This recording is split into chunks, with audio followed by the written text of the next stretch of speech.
افغان سفیر کی بیٹی کے اغوا کیس کا ڈراپ سین ہو گیا۔ افغان سفیر کی بیٹی کے اغوا کیس کا ڈراپ سین ہو گیا۔ پولیس نے تحقیقات مکمل کر لیں، جس کے مطابق لڑکی نے اغوا کا جھوٹا ڈرامہ رچایا اور جھوٹ بول کر پولیس اور تحقیقاتی اداروں کو گمراہ کیا۔ پولیس کے مطابق لڑکی پر جھوٹ بولنے اور پاکستان کو بدنام کرنے کا مقدمہ درج کیا جائے گا۔ اسلام آباد پولیس نے افغان سفیر کی بیٹی کے اغوا کے کیس کی تحقیقات مکمل کر لیں۔ ابتدائی رپورٹ میں اغوا کو جھوٹا ڈرامہ قرار دے دیا گیا۔ یہ بھی واضح ہو گیا کہ لڑکی نے جھوٹ بول کر پولیس اور تحقیقاتی اداروں کو گمراہ کیا۔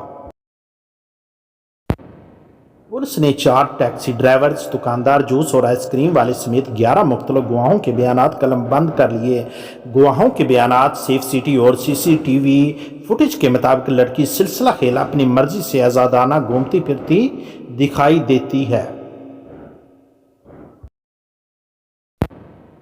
پولیس نے حراست میں لیے گئے 4 ٹیکسی ڈرائیورز کو بیانات اور تحقیقات کے بعد رہا کر دیا۔ افغان سفیر کی بیٹی سلسلہ خیل کا موبائل فون فرانزک کے لیے ایف آئی اے کے پاس بھجوایا گیا ہے۔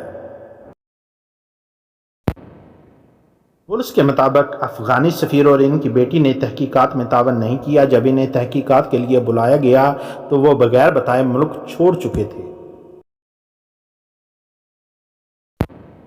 دوسری جانب پولیس کا یہ بھی کہنا ہے کہ لڑکی پر جھوٹ بولنے، غلط بیانی کرنے اور پاکستان کی بدنامی کا باعث بننے پر مقدمہ بھی درج ہو سکتا ہے۔